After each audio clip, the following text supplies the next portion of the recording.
메소드? 아니, 이렇게 하면 문제가 없는데, 이제,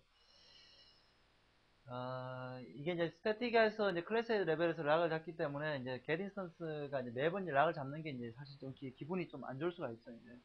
그래서, 이제 이걸 회피하기 위해서, 이렇게 안 하고, 뭐,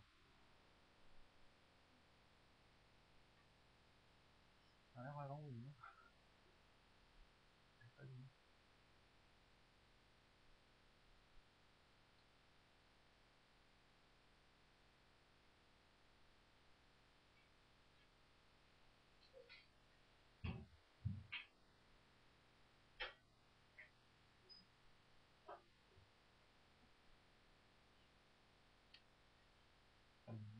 좀 헷갈리긴 하는데, 이게 동기화를 안 할 수 있는 방법이 이제 있긴 있는데, 이게 뭐냐면은, 레이지 이니스 안 하면은 동기화를 안 해도 됩니다, 이게. 왜냐면, 이게 스태틱하기 때문에, 이게 레이지 이니스 안 하면 코드가 어떻게 되냐면은, 어떻게, 되죠? 이게 이제,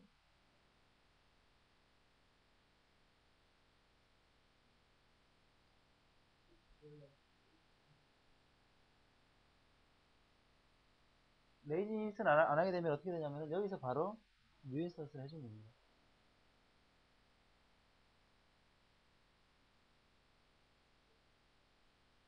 이렇게 하면 레이스 컨디션이 없어지기 때문에, 이게 왜 가능하냐면은, 그 자바 VM이 해당하는 클래스를 로딩할 때, 스태틱한 블락들은 한 번에 호출한다는 게 보장이 됩니다. 이게 클래스 로딩 자체는 이미 동기화돼서 자바가 VM이 로딩을 하기 때문에, 이 스태틱한, 그 스태틱 블락들은 그때 그 콜이 되기 때문에, 이렇게 하면은, 단점이 있는데, 단점은 싱글턴을 액세스할 때,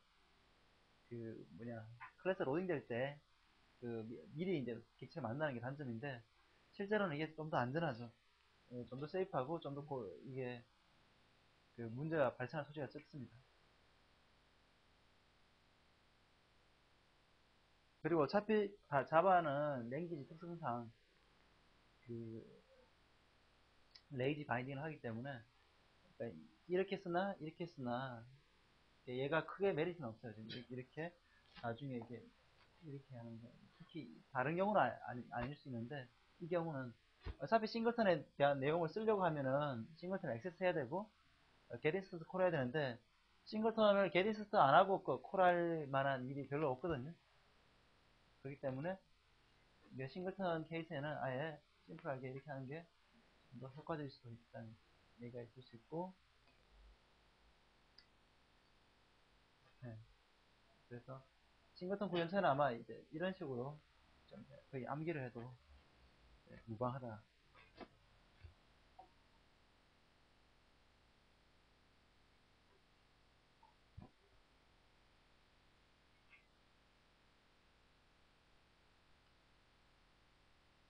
자, 클래스의 객체가 반드시 하나만 존재를 해야 되고요, 인스턴스가. 그리고, 웰론 액세스 포인트, get 인스턴스가 있어야 된다는 거죠. 액세스 포인트. 다른 건 액세스 포인트가 없어야 된다는 거죠. get 인스턴스 말고, 뭐, 딴 게 또 액세스 포인트가 있으면 이제 곤란하겠죠. 싱글턴이 끝이죠. 자, 이제 그 두 가지 이제 패턴이 남았는데, 그러니까 팩토리 메소드나, 앱스트랙트 팩토리나, 뭐, 싱글턴이나 보면 이제 뭔가 비슷비슷하고, 다들 실제 비슷해요. 일단 프로타이핑 하는 거는 프로타입이라는 이제 패턴은 얘는 가장 큰 특징은 이제 프로타입이 미리 만들어져 있다는 거죠. 그야말로 내가 그 파트들을 뭐 이렇게 구현하는 데 있어가지고 그 카피를 쓰겠다. 이미 막 프로타입이 만들어져 있고 카피해가지고 그걸 갖고 와 쓰겠다는 게 제일 기본적인 취지입니다. 그리고 카피를 쓰는데 얘도 사실 뭐 다소 많이 똑같은 구조라고 생각할 수 있는데 여기 보면 프로타입 자체에서 프로토타입 자체가 인터페이스로 선언이 되어 있고 혹은 앱스트랙트 클래스로 선언이 되어 있고 얘가 클론이라는 메소드를 제공하죠. 클론이라는 메소드를 각각의 콘크리트한 구현체들이 구현을 해야 되고 걔네들이 실제적으로 현재 프로토타입에 대한 객체를 만들어줘야 됩니다. 어떻게 만들어지느냐는 또 클라이언트에서 알 필요가 없는 거죠. 자, 실제 예를 한번 보도록 하죠.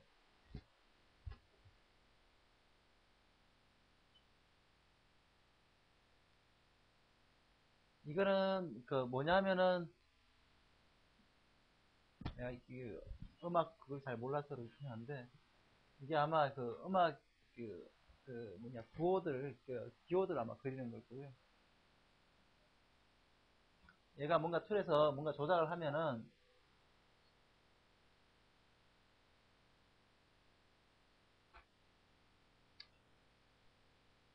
그 뭐냐면은 얘가 이제 팔레트 같은 데서 그 팔레트에서 드래그 앤 드랍 해가지고 이렇게 땡겨 넣으면은 팔레트라는 것 자체가 어떻게 보면 그게 자체가 어떻게 보면 프로타입이라고 볼 수 있는 거잖아요. 얘가 이미 만들어져 있는 객체들 가지고 만약에 얘가 그 음자리표 하나를 높은 음자리표를 드래그 앤 드랍으로 땡겨 넣었다. 그러면 높은 음자리표를 얘가 이미 만들어져 있는 어떤 프로타입 객체에서 땡겨가지고 넣어야겠죠. 그럼 높은 음자리표가 여기 이제 얘의 차일드, 그 콘크리트 차일드로 존재하겠죠. 그러면 높은 음자리표를 갖고 와서 지금 드래그 앤 드랍한 그 위치 100 픽셀 101번 102 좌표에다가 그려라. 그렇게 명령을 하면 되는 거죠. 그래서 각각 그 팔레트에 해당하는 그 표현 가능한 놈들은 두 가지 메소드를 하고 있는 거죠. 어디에 그릴 수 있는 드로우가 있고 그리고 기본적으로 프로타이핑이 있다 치고 클론을 할 수 있어야겠죠. 그래서 실제로는 항상 쓰는 방법은 이렇게 팔레트에서 당겨 넣으면은 여기서 클론을 먼저 하고 난 다음에 프로타이핑 하나 있어서 클론을 하고 그러면 새로운 객체가 만들어지는 거죠. 새로운 객체가 만들어지고 그때 걔에 대해서 드로우를 콜하면 되는 거죠.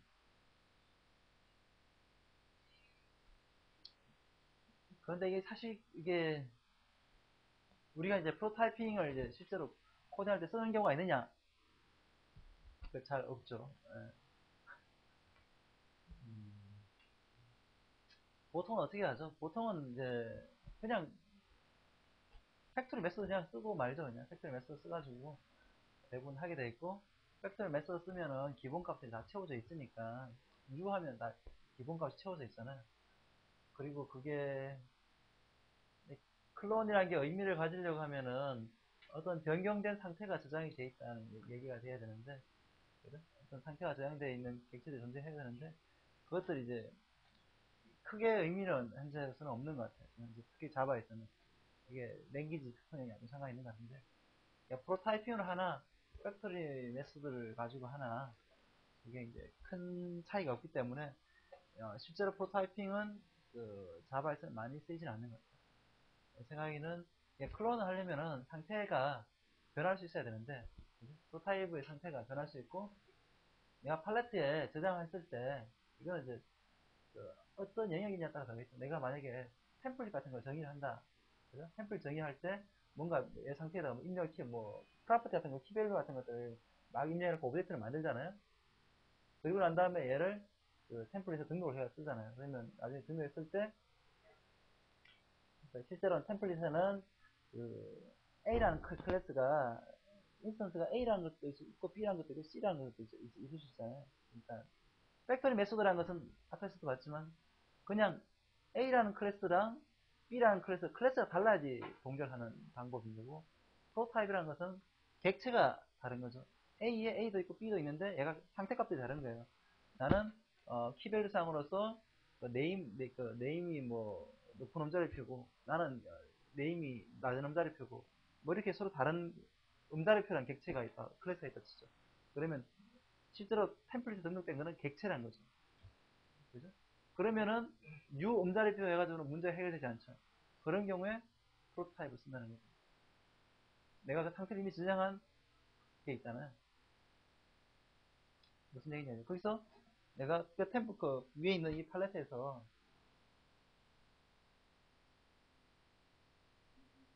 이렇게 박스가 이렇게 있고 이렇게 잘 안 맞는데 여기 팔레트에다가 뭔가 해가지고 등록을 하잖아요. 여기다가 등록할 때 애들이 객체가 같은 것도 있고 다른 것도 있어요. 그냥 클래스가 같은 게 있고 다른 게 있어요. 근데 객체는 다 다르죠. A1, A2, B1, B2 뭐 이렇게 돼 있다 치죠. 그럼 이걸 하나 쭉 당겨가지고 여기다가 쭉 당겨가지고 드래그드랍으로 이렇게 해서 여기다 갖다 놨어요. 그러면 이 템플릿 등록된 게 그냥 가지고 오면 안 되잖아요. 그러면 얘 또 변경이 될 테니까 얘를 또 변경하면은 안 되니까 이 경우에 클론을 해야겠죠. 무슨 뜻인지 알겠죠? 클론을 한다는 건 객체가 달라진다는 얘기고 프로타입의 가장 기본적인 취지는 팩토리 메소드랑 다르게 그 클래스에 의해서 변경되는 게 아니라 객체에 의해서 변경이 된다는 거죠. 그러니까 객체의 상태가 서로 다른 객체가 존재할 수 있고 그러한 상황에서는 프로토타입을 필요로 한다. 그러니까 적용하는 그 시기가 다르다는 얘기를 한 거고요. 어떤 경우에 필요할지는 이제 실제로 이러한 케이스가 있을지는 좀 생각해 봐야겠죠. 만약에 그 프로보스 같이 이렇게 막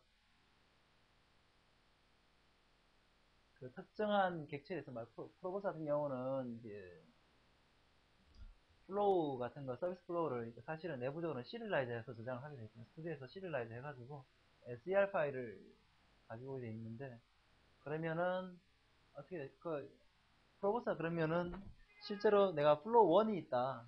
그럼 플로우 1을 시리라이즈 플로우 f.ser이 있고 F1이 SER이 있고 F2가 SER이 있고 실제로 그냥 플로우는 다르지만 걔는 다 서비스 플로우라는 객체로 구현이 되어 있는 거거든요. 클래스는 같고 실제로는 그 플로우 나타내는 각각의 F1은 F1.SER, 플로우 2는 F2.SER 이렇게 있으면 걔 이제 플로우 각각의 F1에 대한 인스턴스가 만들어지면 어떻게 해야 되겠어요?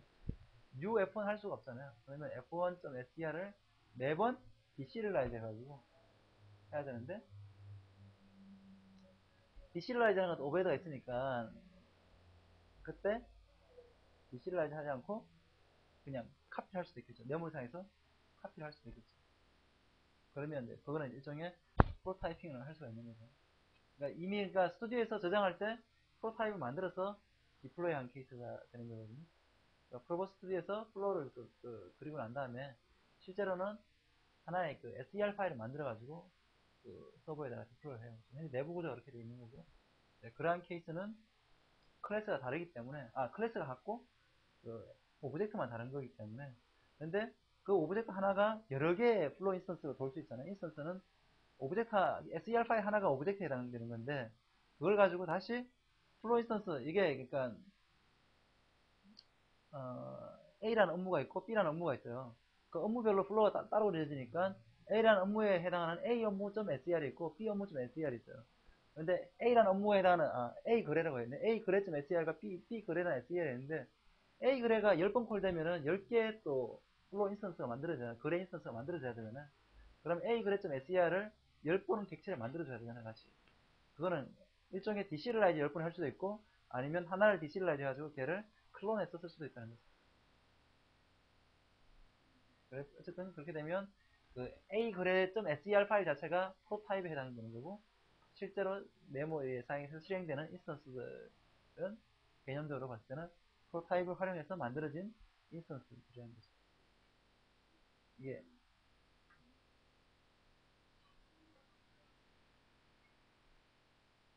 그러니까 프로타이핑은 핵심적으로는 클로닝을 하는 거죠. 딴 얘기가 필요가 없거든요. 클론을 하는 게 가장 핵심적인 거고 샬로우 카피가 아니고 딥 카피를 해야겠죠. 대부분 케이스에. 나중에 다시 물어볼 거예요. 프로타입이랑 팩트리 메스드랑 팩트리 어떻게 다르지? 자 마지막입니다. 오늘의 마지막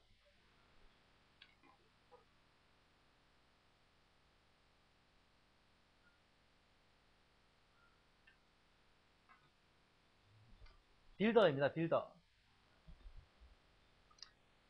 빌더는 아까 전에 잠깐 여기 RTF 얘기했잖아요. 아까 전에 잠깐 설명을 길게 했었는데 또 어떤 케이스는 이거 굉장히 이런 케이스가 많을 수가 있어요. 이게 만약에